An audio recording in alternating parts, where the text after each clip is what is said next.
Alright, if you need to remove a power steering pump on a 3.6 liter Chevy and you're frustrated, I'm going to show you why.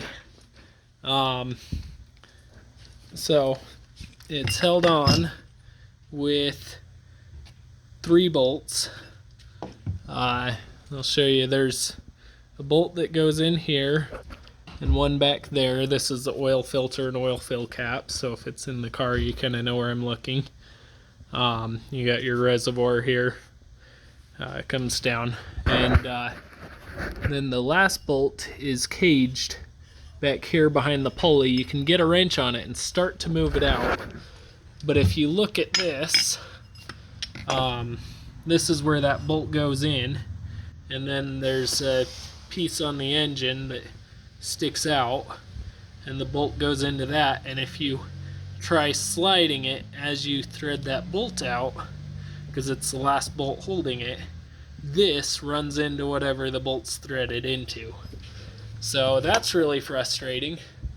And then you think, well, if I just unbolt the power steering pump from the power steering bracket, I mean, obviously this is if you're trying to avoid pulling the pulley, because it's not a very straightforward process. It's going to be a pretty hard pulley to get off. It doesn't have anywhere good to grip it on the inside. You grip it on the outside, you're going to damage it a lot, so might as well cut it up with an angle grinder or a die grinder. Probably a die grinder would fit.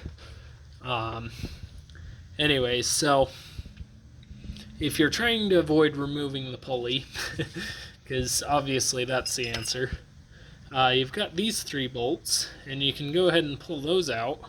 But if you do that, they're caged in by the oil filter housing that comes down here, and then that is caged in by your AC pump bracket.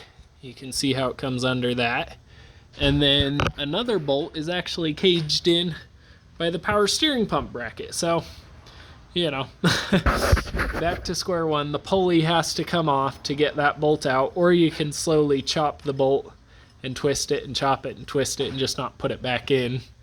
Yeah.